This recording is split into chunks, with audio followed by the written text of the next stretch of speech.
Nessa segunda parte da aula sobre o papel, né, a importância do trabalho em equipe, nós vamos então começar com os papéis básicos que são desempenhados dentro de uma composição de equipe.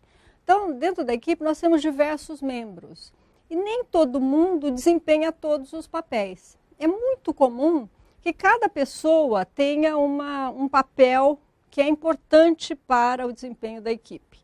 Então, aqui nós temos 9 exemplos de papéis que são importantes para a manutenção, né, do bom clima, do objetivo inicial, do plano que foi organizado para aquela equipe desde o começo. Então, nós temos uma pessoa que controla tudo, né, o controlador. Então, examina detalhe, faz cumprir a regra, o tempo, o prazo, fica ali em cima, né, de controlar todas as normas estabelecidas para que o projeto seja efetuado a contento e dentro do prazo. Tem o produtor, né, que se preocupa com o fluxo de processo, né, vai mostrar a direção onde é que está o gargalo, os caminhos para a tomada de decisão, para as ações, enfim. O organizador que fornece a estrutura para a equipe, né, que organiza as reuniões, que organiza o que tem que ter na reunião, a ata da reunião, quem vai fazer o quê, né, quais são as pendências, os prazos, enfim. O assessor, aquele que oferece análises mais profundas sobre as inúmeras ideias que estão sendo colocadas, né, na reunião, no trabalho de equipe. O promotor, que tem sempre aquela função de vai defender as ideias, né? Alguém introduz uma ideia, ele coloca pontos favoráveis e desfavoráveis, ele defende as ideias que são mais oportunas para aquela solução de problema.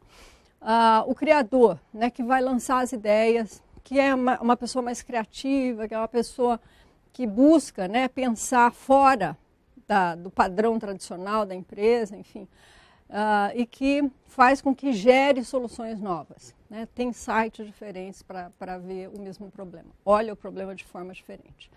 O articulador, né, que vai coordenar, integrar várias ideias, porque o grande problema quando a gente trabalha em equipe e várias pessoas dão ideia é que de repente você não sabe mais quem é que deu as ideias e como que conecta aquelas ideias todas, né? E muitas vezes uma ideia está conectada com a outra. Então tem que ter alguém para articular, para resumir, para coordenar esses inputs que são dados. Um conselheiro, né, que vai buscar informações adicionais com outras áreas, com outras equipes, fora mesmo da empresa ou internamente. O mantenedor, que defende, né, aquela equipe, a manutenção daquela equipe e os resultados que ela tem que atingir. Então, esses são os papéis que não é que você sempre vai fazer um papel só, vai atuar num papel só. Mas é importante que haja toda essa miríade de diferentes papéis para que as pessoas possam trabalhar bem em equipe, né? Essa diferença é importante. Os processos dentro da equipe. Então, todos têm que ter um plano e um propósito comum. Isso, gente, está relacionado com planejamento, né? Então, você tem um projeto, não é sair fazendo as coisas, né? Você tem que planejar quem é que vai fazer o quê, dentro de que prazo, qual que é o propósito daquilo, quais são os cenários possíveis. Então, o planejamento, às vezes, gasta um pouco mais de tempo, mas é super importante. Então, é importante porque, com o planejamento, você tem a possibilidade de reavaliar, né, o plano que vocês estabeleceram e refazer e acertar durante o curso da execução.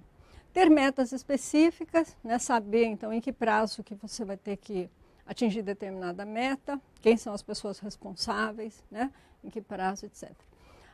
Estimular a autoconfiança da equipe. Não só o papel do líder é importante, mas entre as pessoas, né, as pessoas se autoajudarem. Celebrar os pequenos sucessos que a equipe vai conseguindo ao longo, né, do desenvolvimento do projeto, mas saber que é importante para a autoestima e a autoconfiança da equipe para saber que está indo no rumo certo. Ter modelos mentais específicos, parecidos, saber, as pessoas que fazem parte da equipe precisam saber como que as coisas funcionam, né, o modo de trabalho daquela equipe. Os níveis de conflito, diferentemente do que algumas pessoas pensam, que o conflito é disfuncional. Não, nós temos um conflito que nós chamamos conflitos de relacionamento. Esse sim é disfuncional. Porque ficar discutindo diferenças de relacionamentos, né? A pessoa fala, meu santo não bate com o da outra. Isso daí é disfuncional, né? A gente tem que focar no conflito de tarefas, né? Nós discordamos em relação à nossa posição para solucionar determinados problemas, determinadas tarefas. Isso sim, conflito de tarefas, é bastante funcional para a equipe, né? Porque faz com que você pense de modo diferente. Então, as pessoas têm diferentes pontos de vista, isso é fundamental. E a folga social, que deve ser evitada a todo custo, que é uma tendência que algumas pessoas têm de, agora que eu estou no grupo mesmo, estou na equipe, eu vou fazer menos, né? Então, eu vou encostar o corpo aqui e os outros fazem. Uma forma de diminuir a folga social é você ter avaliação de desempenho da equipe, todo mundo avaliar todo mundo, e a remuneração, que deve privilegiar a contribuição individual e a contribuição da equipe. Como é que eu transformo indivíduos em membros de equipes? O que as organizações, então, podem fazer para aumentar a eficácia da equipe? Então, eu tenho que começar com o processo de seleção. Se eu tenho uma planta, se eu tenho uma fábrica, né, ou uma empresa que eu quero que as pessoas trabalhem em equipe, eu tenho que selecionar pessoas que saibam trabalhar em equipe, que gostem de trabalhar em equipe e que possam contribuir. Então, isso está relacionado com traços de personalidade. Então, isso remete ao processo seletivo. Que técnica que você vai usar para selecionar pessoas com traços de personalidade que são mais aptos a trabalhar em equipe? Então, alta conscienciosidade, abertura a novas experiências, né? Todos esses traços, eles podem ser detectados em testes específicos de personalidade. Ou, se você tem pessoas que não são tão ótimas assim para trabalhar em equipe, você pode desenvolvê-las, treinar essas pessoas, né?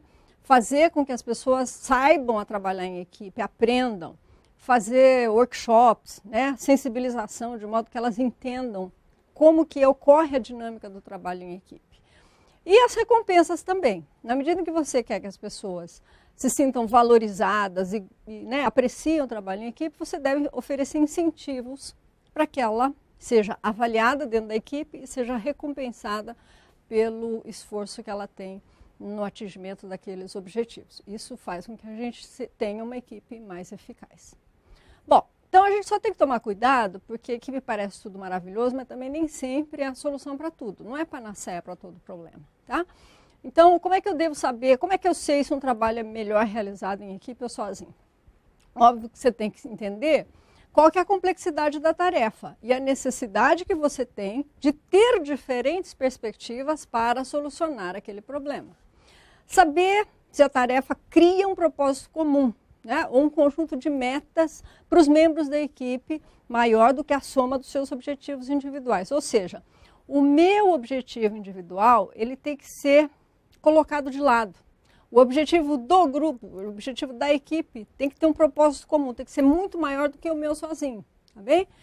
Determinar se os membros, então, do grupo são interdependentes, se as atividades deles são interdependentes, se as pessoas entendem essa importância de fazer o meu bem feito para que o seu também seja bem feito e que essa interdependência de funções, de atividades, alcance a eficácia procurada. As implicações globais, nós temos que as equipes de trabalho são importantes, né?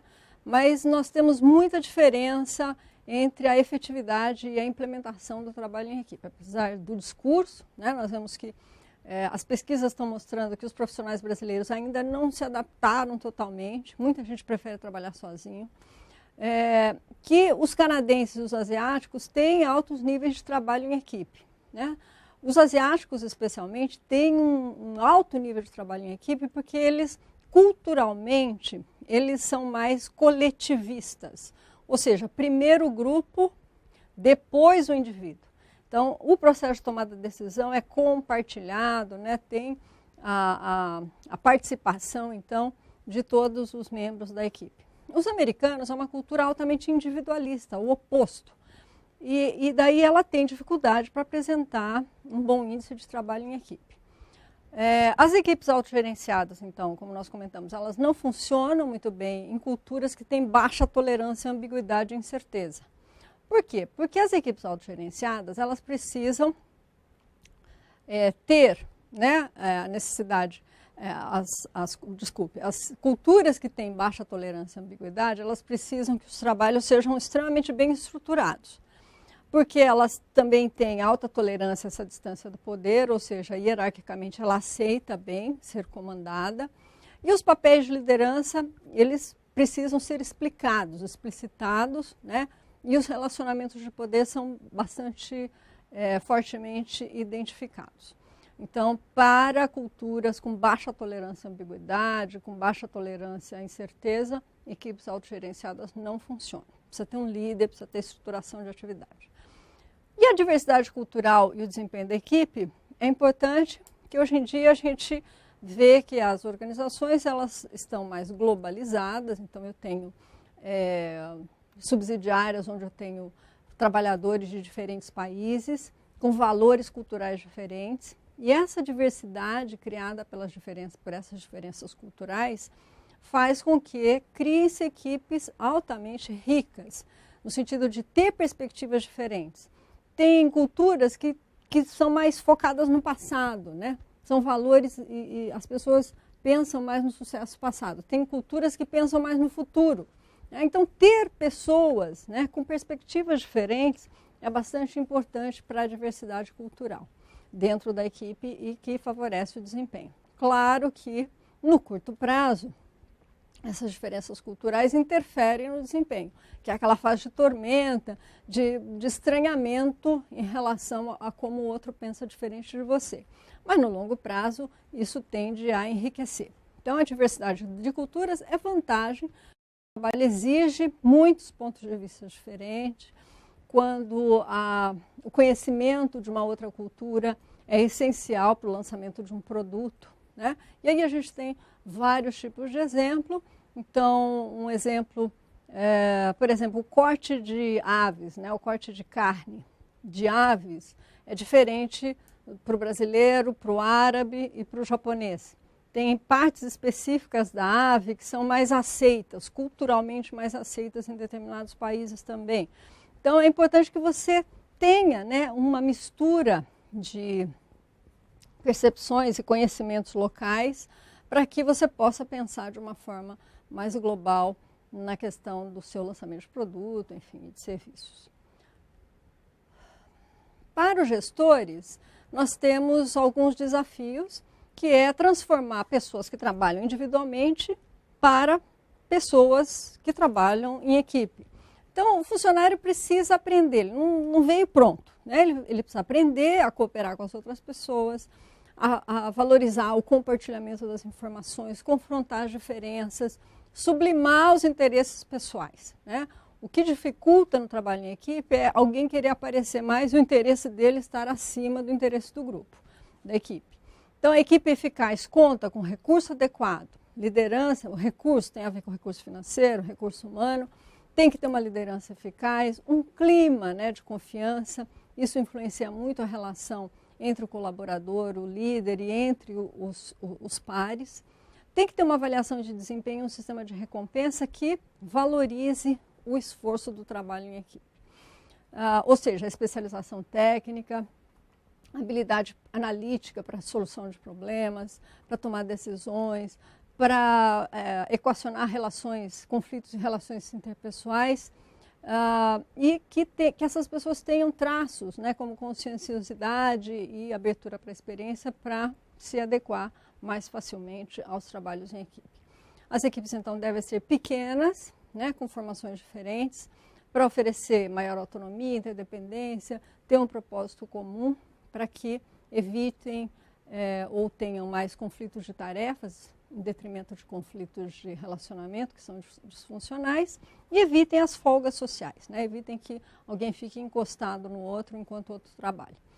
As sociedades e organizações mais individualistas, como nós falamos nos Estados Unidos, eles devem selecionar as pessoas com mais habilidades interpessoais para né, que sejam mais aptas, vamos dizer assim, para poder trabalhar em equipe. Se não são tão aptas, oferecer treinamento e desenvolvimento para melhorar essas habilidades e recompensar, avaliar e recompensar esses esforços cooperativos. Essas são as implicações, então, para os senhores gestores para a importância do trabalho em equipe. Muito obrigada.